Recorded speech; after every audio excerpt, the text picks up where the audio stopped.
Friendly! Alright. What is he talking about? You don't hit the barrels.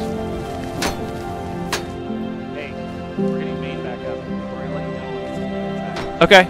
I wish I could tell him that. He said don't hit the barrels. I don't know why he said that.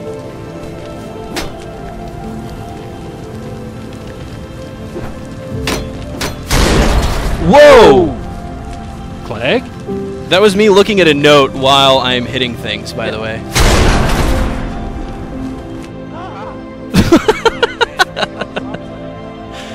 Let's just leave Clegg.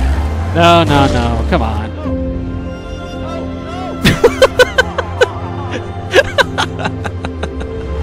That was not nice. I'm sorry. Like, when we were in the Landmark beta, or not the beta, the initial company playtest, the first thing I was doing here, I'm going to hand this to you while I run around for a little bit. All right. The first thing I did was find Clegg and start digging a hole under him. Yeah, yeah. I mean, it's just kind of the way it works. You got to pay back. What were you saying, though? I was just saying the world is really big. It takes a long time to get across it.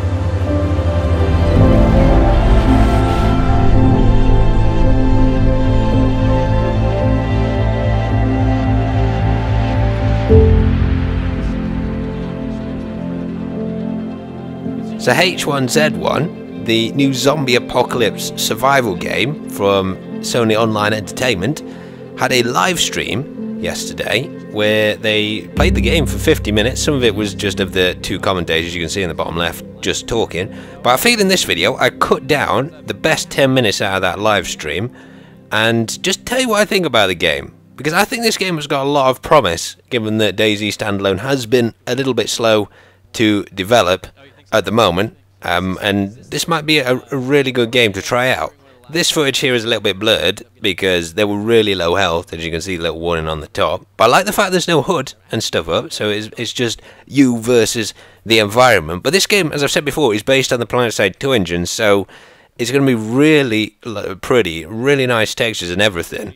The thing you will notice is that the world isn't quite as developed as you're probably used to seeing it in, say, the standalone and other zombie apocalypse survival games, especially things like The Last of Us. This obviously doesn't look very developed whatsoever. But I'll tell you in a second why that doesn't matter too much, because I personally think the core gameplay is right on track with this game, and added in sort of extra props and putting in more sort of mucky zombie and bloodstains and things like that. That's the easiest part of the game. It's the core gameplay that always matters, and that's why it's taken DayZ standalone so long to get together, because every time they fix one of the 99 bugs, they end up with 120 bugs to fix. Afterwards, it's like they progressively break more because the core of the game isn't there. But the thing that impressed me the most about watching this live stream was that the gunplay, the building and traps and storage and all that kind of thing, and the zombies are all there. And you might have noticed some of the zombies, presumably because they got like bitten in the head when they were zombified, ignore the player and perhaps go after, say, like deers and wolves and things like that. Like all the animals and stuff in the environment all interact together. And then some of the zombies like horde up and attack, and there are hordes, although they didn't travel far enough to find one in this video, but there are hordes of roaming zombies. And as you'll see later on, the zombies kill in 3 hits. They are a real threat. They don't glitch through walls. They will follow you. They have got a bit of a derpy animation, and there's only one model at the moment, but obviously things like that are very easy for them to fix. Now this is nighttime here, and I have to say, it's a really cool looking nighttime with that torch. And you'll see in a second, he actually sets another player on fire with it. And you can set zombies and you can set buildings and everything if you hit them with this torch enough times. There are, of course, as you've seen in the intro as well, the little hand animations. So they're going to have a lot of these. It has been suggested they're going to be on a wheel kind of thing as well. So you can sort of select like a ton of different animations to play. But that's something going to be working. And you notice there as well on the window, there's actually a reflection from this torch, which I thought was a really cool little detail. That's where he set that guy on fire. He's a bit of a bandit, this guy, the keyboard mod t-shirt dude in the bottom corner. He's one of the game designers. I think the guy on the right is like one of the project leads, or something like that. But the other guy killed him as well. He was defending him. They picked up the guy they ran over in the intro, and he became sort of their mini bodyguard, because this was a sort of internal build within Sony where all the developers could get on and play test it and stuff. Also, the game is coming out, if you wanted for you to play, in 4 weeks' time, which is going to be sort of mid-May. and it's going to be $20, I think, on Steam to play. This is the first gun. Guns are apparently very hard to find, but it is free to play. So if you don't want to buy early access, then it is totally free to play this game. So you can play it and try it out as you want.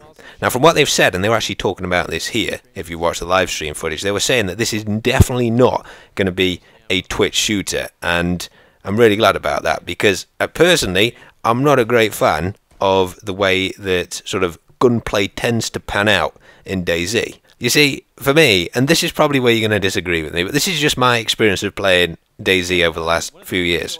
But the gunplay is, other than learning, say, bullet drop and things with the sniper, for me is almost entirely skillless. Basically, in DayZ and the standalone, if you shoot somebody first or you see them first, you are almost guaranteed to win, even if your aim's bad. And there's very little punishment for missing a shot, especially with semi-auto snipers. So I would hope that in this game it's sort of verging a little bit in between sort of DayZ and Rust, which is kind of where this game seems to be positioning itself. Because in Rust you need good aim to take people out. But I want it so that if you miss with a bolt-action sniper, you can't just follow up immediately with another shot. Like, you've actually got to make that first shot count, you know, with say, limited ammo, and the fact that it's quite difficult to judge bullet drop and wind and things like that. And those kind of ballistics will be in this game. Now, what is showing here is the dev crafting menu, because you've got to put things together in a certain order, I think, and then I'm not entirely sure why there's wood in the character thing on his face, but maybe that's where he's storing it, that block of wood under his cap or something. But they spawned in some wood and stuff, because obviously they're devs and they can do that, and they've built a shed somehow out of these. I don't really know how this works, and I don't know if it's going to be the same one that's in the final game, because I think they were saying that this is sort of how it looks for the developers when they're trying to do things. But he built this pristine hut. I don't know if this is just going to be a temporary model, or how difficult it is to get this, because obviously in Rust, where you've got a basic shelter like this, there's just like tons of them littering the landscape, because this is going to be, this isn't going to have servers which are rentable. It's going to be literally 1,000 players on Sony's servers, and you know, unless they sort of, these have got a decay or something like that, you can imagine with 1,000 people on, your landscape is going to be full of little huts pretty soon. But I'm hoping that this is going to be something which is sort of a little bit more of an advanced build, or something that, as I say, does decay. But you can also border up all sorts of buildings and stuff like that. Like, you could, like this parking lot area here, you could take over this if you wanted to, because they've got all those building mechanics in already. And the good thing is, with all this building, because it's on the PlanetSide 2 engine, you don't get all the lag created by that affecting all the gunplay, because it's all sort of better balanced for having 1,000 players on the server. But, you know, I think this game is going to be really good. Not only because if it isn't, you don't pay anything to actually try it out unless you buy early access, but also because it's going to get DayZ standalone to sort of pull its act together a bit better. Now it's sort of competition to them. I think, you know, from what I've seen and what I know about PlanetSide 2, I think it's going to be particularly good. And if you're worried about monetization, with it being a free-to-play model, they're going by what the community wants to be monetized. So that hasn't been said at all yet. They're going to go through feedback of what people want to be monetized. So obviously people don't want guns and things like that to cost money, because obviously that would unbalance gameplay. And it seems like a really sensible way of doing things. But thanks for watching, guys. I thought I'd keep you updated with this game, and I'll see you guys in the next chapter.